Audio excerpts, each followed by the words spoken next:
Hello student, class 12th subject drawing and painting. बच्चों, आज हम पढ़ेंगे राजस्थान स्कूल की पेंटिंग और उनके आर्टिस्ट के बारे में। ठीक है, तो आपकी फर्स्ट पेंटिंग है मारू रागनी। मारू रागनी के चित्रकार हैं साहिबदीन। शैली ये मेवाड़ शैली की पेंटिंग है। समय सिरका 18वीं शताब्दी। माध्यम पृष्ठ पर जलीय रंग। सौजन्य मतलब इस पेंटिंग का कलेक्शन कहाँ पर है? राष्ट्रीय संग्रहालय नई दिल्ली में। ठीक है, इसकी विषय वस्तु क्या है? मारू रागनी रागमाला श्रृंखला से ली गई एक खड़ी चित्रकारी, यानी कि ये जो पेंटिंग है ये वर्टिकल पेंटिंग है। यह कलाकृति मेवाड़ के चित्रकार साहिबदीन द्वारा चित्रित की गई है। अब इसका विवरण क्या है, इसकी एक्सप्लेनेशन। यह खड़ी चित्रकारी में राजा रानी ऊंट की पीठ पर सवारी का एक दृश्य है। पृष्ठभाग पीला, जो इसका पृष्ठभाग है यानी कि जो इसकी पृष्ठभूमि है वो पीले रंग की है। अग्रभाग यानी कि जो इसका फोरग्राउंड है वो हल्का हरा दिखाया गया है। इसमें दो नर अंगरक्षक यानी कि जो बराबर में गार्ड हैं, अंगरक्षक हैं, ऊंट पर सवार जोड़े के साथ दौड़ रहे हैं। ऊंट पर जो साथ में राजा रानी बैठे हुए हैं उनके साथ दौड़ रहे हैं। पीले रंग की पृष्ठभूमि के मध्य में तथा हरे रंग की अग्रभूमि में एक नीले रंग की आसमान की पट्टी दिखाई गई है। पीछे जो बैकग्राउंड बनाया गया है उसमें एक नीले रंग की जो पट्टी बनाई गई है उसे आसमान का रूप दिया गया है। ठीक है, ऊंट को पूरे जोश में दिखाया गया है। एक नर अनुचर ऊंट को ले जा रहा है। एक शिकारी कुत्ता भी दो अंगरक्षकों के साथ दौड़ रहा है। आकाश गहरे नीले रंग का है। सभी आकृतियों के वस्त्र सपाट रंगों में हैं। सपाट मतलब प्लेन बनाए गए हैं, उन पर कोई चित्रकारी नहीं की गई है। ठीक है, चित्र में पारदर्शी रंग प्रयुक्त हुआ है। पारदर्शी रंग मतलब जो इनके वस्त्र बनाए गए हैं पारदर्शी बनाए गए हैं। पारदर्शी मतलब इनके जो वस्त्र हैं वो ट्रांसपेरेंट है, उनमें अंदर से शरीर को झांकता हुआ दिखाया गया है। ऊंट की सजावट बहुत अच्छी है। राजा के दाहिने हाथ में फूल है और रानी की ओर देख रहा है। चित्र के ऊपर मारू श्री रागनी लिखा हुआ है। ठीक है बच्चों, तो यह कलाकृति 12 मासा की है। 12 मासा मतलब 12 महीनों की ऋतुओं का वर्णन। इस कलाकृति में चेहरे के भावों को लयपूर्ण रेखाओं द्वारा दर्शाया गया है।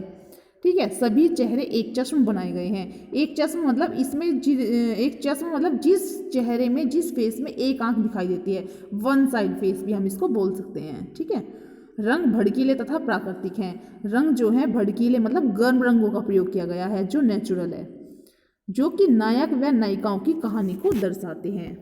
ठीक है, अब हमारी नेक्स्ट पेंटिंग है राजा अनिरुद्ध सिंह हारा। राजा अनिरुद्ध सिंह हारा, इसके आर्टिस्ट हैं उत्कल राम। माध्यम किस चीज़ पर यह चित्र बनाया गया है? कागज पर जलीय रंग से, वाटर कलर से। काल 18वीं शताब्दी। शैली बूंदी शैली। सौजन्य राष्ट्रीय संग्रहालय नई दिल्ली। विषय वस्तु यह बहादुरी से संबंधित कलाकृति है। इसमें राजा अनिरुद्ध सिंह हीरा को एक दौड़ते हुए घोड़े की पीठ पर बैठे हुए अपनी शक्ति का प्रदर्शन करते हुए दिखाया गया है। इसका विवरण यह बूंदी कला शैली का सज्जापूर्ण राजपूत शैली का लघु चित्र है। राजकुमार घोड़े की लगाम बाएं हाथ में और दाहिने हाथ में फूल लिए हुए दिखाया गया है। तेज दौड़ते हुए सफ़ेद घोड़े की पीठ पर बैठा हुआ राजकुमार की पोशाक पारदर्शी हल्के भूरे रंग व पायजामा नारंगी रंग का बनाया हुआ है। राजकुमार का चेहरा एक चश्म मुद्रा में दिखाया गया है। इस पेंटिंग में भी जो फेस बनाया गया है वो एक चश्मा दिखाया गया है। इसमें राजा की एक आंख दिखाई दे रही है बस। और जो इसके जो वस्त्र हैं वो ट्रांसपेरेंट हैं, पारदर्शी बनाए गए हैं, इसलिए जो पायजामा इसने पहन रखा है वो इसके राजा के धोती के अंदर से दिखाई दे रहा है। ठीक है, वो लाइट ऑरेंज कलर का है। ठीक है, पृष्ठभूमि गहरे नीले काले रंग से बनाई गई है। जो पृष्ठभूमि है, जो बैकग्राउंड है, वो डार्क कलर से बनाया गया है, गहरे नीले और काले रंग से बनाया गया है। संपूर्ण रचना राजकुमार व उसके दौड़ते हुए घोड़े पर आधारित है। जो पूरी रचना बनाई गई है वो राजकुमार उसके दौड़ते हुए घोड़े पर आधारित है। आकृति एक चश्म है। घोड़े के आगे के 2 पैर ऊपर उठे हुए तथा पीछे के पैरों पर संतुलन दिखाया गया है। राजकुमार की टोपी व पोशाक सुसज्जित है। जो राजकुमार की टोपी पहने हुए है, जो उसकी पोशाक है, जो उसके वस्त्र परिधान है, वो सुसज्जित है। क्यों है सुसज्जित? क्योंकि वो राजा है। ठीक है, घोड़े की पूंछ दौड़ते समय की तीव्रता को दर्शाती है, क्योंकि घोड़ा दौड़ रहा है तो हवा भी उसकी ऊपर को उठी हुई, हवा में उसकी पूंछ ऊपर को उठी हुई दिखाई गई है। इस चित्र में मुगल कला का प्रभाव देखने को मिला। हमारी अगली पेंटिंग है चौगान खिलाड़ी। इसके चित्रकार हैं दाना। माध्यम पृष्ठ पर जलीय रंग। काल सिरका 18वीं शताब्दी शैली, जोधपुर राजस्थान। सौजन्य राष्ट्रीय संग्रहालय नई दिल्ली। सौजन्य राष्ट्रीय संग्रहालय नई दिल्ली। ठीक है, विषय वस्तु चौगान खिलाड़ी एक पड़ा चित्र, हॉरिजॉन्टल पेंटिंग है, जिसमें 2 राजकुमारियां अपनी 4 परिचारिकाओं के साथ पोलो खेल रही है। इसमें पोलो गेम कुछ इस तरह का दिखाया गया है जैसे हमारी हॉकी जो हमारा गेम है, हॉकी स्टिक होती है और उसकी एक छोटी सी गेंद होती है। ठीक है, ये एक हॉकी की तरह ही खेला जाता है, हॉकी जैसा ही है, पोलो बोलते हैं इसको। ठीक है, इसमें इसके विवरण देखिए। 2 राजकुमारियां 2 विभिन्न घोड़ों पर बैठी हुई चित्र के ऊपरी भाग में है। इसमें 2 भाग में इसको डिवाइड किया गया। ऊपर तो 2 राजकुमारियां हैं जिनका मुंह आमने सामने है और उनके घोड़ों का मुख भी आमने सामने है। नीचे 4 परिचारिकाएं हैं। परिचारिका मतलब उनकी दासियां हैं, जिनके घोड़ों का मुंह विभिन्न दिशाओं में है और उन परिचारिकाओं का जो फेस है, जो इन दासियों का जो फेस है वो उस ओर है जिस तरफ रानियों का मुंह है। इनके जो घोड़े हैं वो दौड़ते हुए दिखाए गए हैं। ठीक है, सभी 6 चौगान खिलाड़ियां गेंद को पकड़े हुए हैं। ये क्या कर रही हैं? अपनी पोलो स्टिक से उस गेंद को अपने नियंत्रण में, उस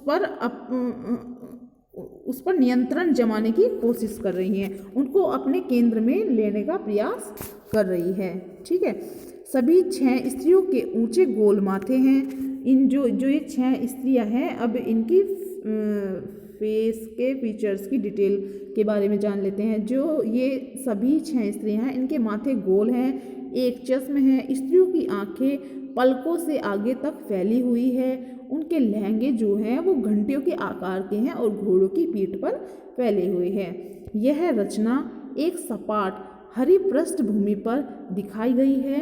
रंग बड़े चमकीले हैं। एक हल्का हरा भूमि भाग चित्रकारी की एक सार भिन्नता को दिखाता है। मतलब सारी जितने भी पृष्ठभूमि हैं एक जैसा ही रंग किया गया है। मतलब ऐसा नहीं है कि बैकग्राउंड में अलग और फोरग्राउंड में कलर अलग दिखाया गया है। सभी पोशाकें तत्कालीन राजपूत पोशाकें हैं। राजपूत घराने की राजकुमारियां की जैसी है। यह सुंदर अलंकृत चित्र है। यह जोधपुर कला शैली से संबंधित एक बड़ा चित्र है।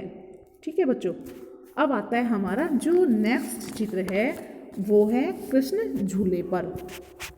कृष्णा झूले पर इसके चित्रकार हैं नरुद्दीन। माध्यम पृष्ठ पर जलीय रंग। टेम्परा विधि इनको ही बोलते हैं, टेम्परेरी कलर बोलते हैं जलीय रंग को। ठीक है, काल सिरका 1683 ईस्वी। शैली राजस्थान बीकानेर शैली। सौजन्य मतलब संग्रहालय, इसका कलेक्शन कहाँ है? राष्ट्रीय संग्रहालय नई दिल्ली में है। ठीक है, इसकी विषय वस्तु जान लेते हैं। किस विषय से संबंधित चित्र बनाया गया है? यह लघु चित्र नरुद्दीन की बीकानेर राजस्थान की प्रसिद्ध चित्रकारी है। यह चित्रकारी रसिक प्रिया की कविताओं पर आधारित है।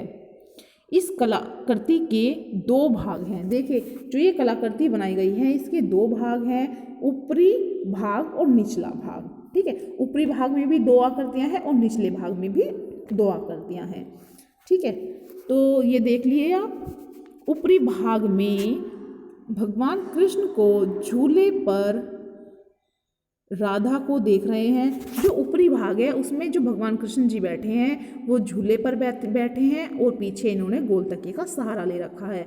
और ये क्या कर रहे हैं, ये दूसरी तरफ जो छज्जे के ऊपर बैठी राधा गोल तकिए का सहारा लिए हुए बैठी है, ये राधा को देख रहे हैं।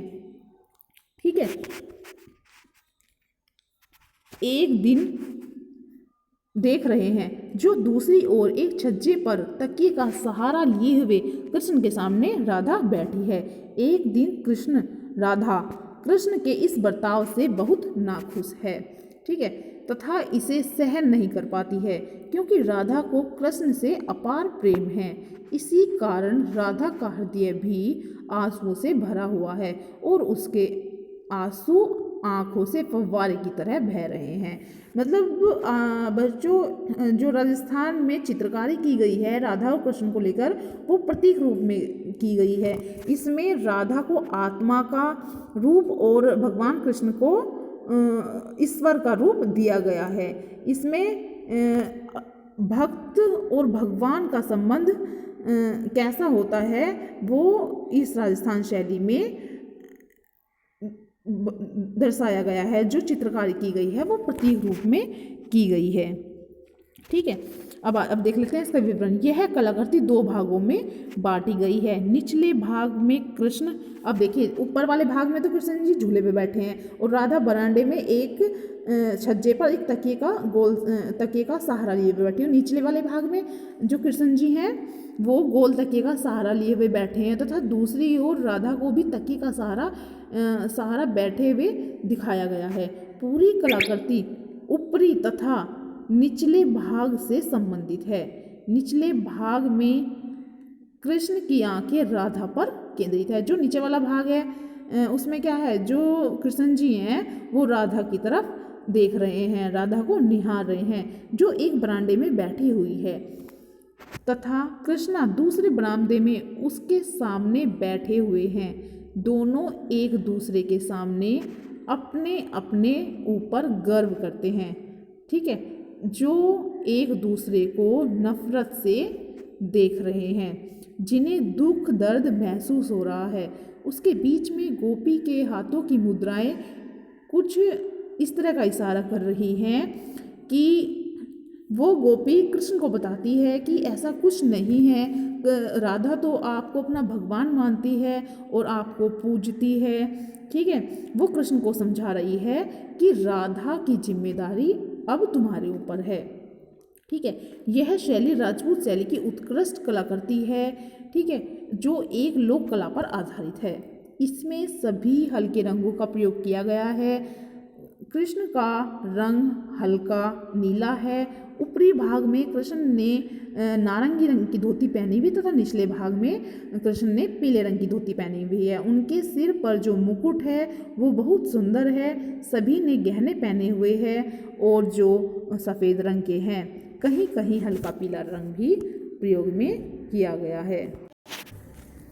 अगली पेंटिंग है बच्चों राधा बनी ठनी। चित्रकार है निहाल चंद। शैली किशनगढ़। माध्यम परस्पर जलीय रंग। संग्रहालय राष्ट्रीय संग्रहालय नई दिल्ली। बीच की विषय वस्तु क्या है, ये कलाकृति किशनगढ़ के राजा सावंत सिंह के दरबार की नर्तिका बनी ठनी पर आधारित है। राधा व कृष्ण का महान भक्त था, अतः उसने अपने दरबार की नर्तिका को बनी ठनी नाम दिया। ठीक है, तो अब आपको मैं बताऊंगी जो सावंत सिंह थे ये किशनगढ़ के राजा थे। ठीक है, और इनके ही राज्य का आर्टिस्ट था निहाल चंद। ठीक है, जो राजा सावंत सिंह थे वो राधा कृष्ण के महान भक्त थे। ठीक है, राधा कृष्ण जी को ज़्यादा मानते थे। इनके दरबार की एक नर्तिका थी जो लेडी थी वो बहुत सुंदर से अच्छे से संवर कर रहती थी, इसलिए लोग उसे बनी ठनी के नाम से पुकारते थे। तो जो राजा सावंत सिंह थे उन्होंने उस नर्तिका बनी ठनी को नाम दे दिया था राधा का, और उन्होंने जो मतलब खुद को नाम दे दिया था भगवान कृष्ण का। ठीक है, तो वो जो रचना करते थे वो राधा कृष्ण की करते थे। यह शैली राजस्थान कला की चित्रकारी का अद्भुत नमूना है। निहाल चंद का चित्र किशनगढ़ की राधा बनी ठनी का अर्थ है सजी धजी। उनका चेहरा ऊंचे बैठ ढालदार माथे के साथ विकसित तीखी मतलब नुकीली लंबी नाक, उभरे हुए स्वंकित पतले होठ, लंबी ठोड़ी, उसके लंबे केस, बाल कंधों व कमर तक फैले हुए हैं। उसके दाहिने हाथ की पतली उंगलियां नाजुकता से मतलब बहुत ही आराम से पारदर्शी ओढ़नी का किनारा थामे हुए हैं। पारदर्शी ओढ़नी कैसी होती है? ट्रांसपेरेंट, ठीक है, जिसमें सब कुछ आर पार का नजर आता हो। उसके बाएं हाथ में 2 श्वेत गुलाबी रंग की कमल की कलियां हैं, जिन्हें उसने अपनी नाजुक उंगलियों से पकड़ा हुआ है। ओढ़नी सुनहरे रंग के ठप्पों से सजाई गई है, मतलब सुनहरे रंग के गोल्डन कलर के छोटे छोटे डिजाइन बनाए गए हैं। उसके वस्त्र व आभूषण तत्कालीन राजपूती शान शौकत की झलक देते हैं। वह बहुत से सफ़ेद मोतियों की माला गले में धारण किए हुए है। पृष्ठभूमि गहरे नीले रंग से बनी है। पृष्ठभूमि मतलब जो पिछला भाग है, बैकग्राउंड जो है वो गहरे नीले रंग से बनाई गई है। रेखांकन बहुत तीव्र गति में महीन है। तीव्र मतलब फास्ट स्केच किया गया है। यह विश्वास किया जाता है कि निहाल चंद दरबारी नर्तिका बनी ठनी को राधा के प्रतीक रूप में बनाता था। उसका शरीर हल्के गुलाबी नारंगी पिच कलर से बनाया गया है। यह कलाकृति सुंदर रंग व्यवस्था से सुसज्जित है और चित्रकारी किशनगढ़ शैली की फेमस पेंटिंग है। ठीक है बच्चों, अगली पेंटिंग आती है हमारी राम भरत मिलन चित्रकूट। ठीक है, इसके चित्रकार हैं घुमन शैली, जयपुर शैली, काल 18वीं सदी, माध्यम, पृष्ठ पर जलीय रंग, सौजन्य, राष्ट्रीय संग्रहालय नई दिल्ली। इसकी विषय वस्तु देखिए, ये चित्र किस विषय से संबंधित है?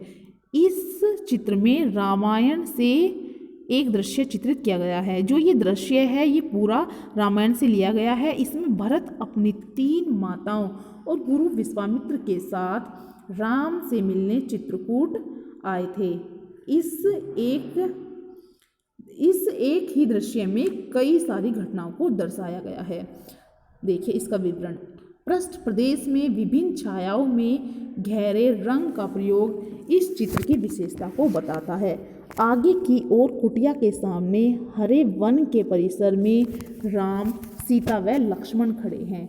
कुटिया के पीछे गहरे रंग के केले के वृक्षों का झुरमुट दिखाया गया है। देखिए ये कुटिया है और ये कुटिया के सामने क्या है? कुटिया के पीछे केले के वृक्षों का अंकन है किया गया है। इस छोटे से चित्र में लगभग 49 आकृतियां अंकित की गई है। राम धरती की ओर झुके हुए गुरु के चरण छू रहे हैं, साथ में लक्ष्मण भी खड़े हैं। विश्वामित्र के सामने हाथ जोड़कर एक स्थान पर राम अपनी माता से मिल रहे हैं। कुछ स्त्रियां एक चश्म खड़ी और बैठी दिखाई गई हैं। सबके सामने आकृतियां व वस्तुएं हैं। एक सफ़ेद और लाल रंग के फूलों वाली नदी बह रही है। रंगों का संतुलन बहुत अच्छा है। मुगल प्रभाव धूमिल होता दिखता है और एक सटीक जयपुर शैली उभर कर सामने आती है। देखिए बच्चों, राजस्थान शैली में जितनी भी पेंटिंग हैं उनमें सारे जितने भी जो फेस बनाए गए हैं 1 एंगल फेस बनाए गए हैं, 1 साइड फेस। ठीक है, एक चश्म चेहरा वो होता है जिसमें एक आंख दिखाई देती है।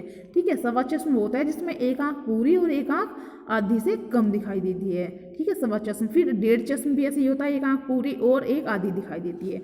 ठीक है, 2 चश्म तो होता ही है सामने का फ्रंट फेस। ठीक है, तो आज आपने पढ़ा है राजस्थान शैली की पेंटिंग। कौन कौन सी पेंटिंग है? मारू रागनी, राजा अनिरुद्ध सिंह हीरा, चौगान खिलाड़ी, कृष्णा झूले पर, राधा बनी ठनी, राम का भरत से मिलाप। ठीक है। और राजस्थान शैली के आर्टिस्ट कौन कौन से हैं? साहिबदीन, उत्कल राम, दाना, नरुद्दीन, निहाल चंद, गुमान, ये सब राजस्थान शैली के आर्टिस्ट हैं। ठीक है बच्चों, थैंक यू।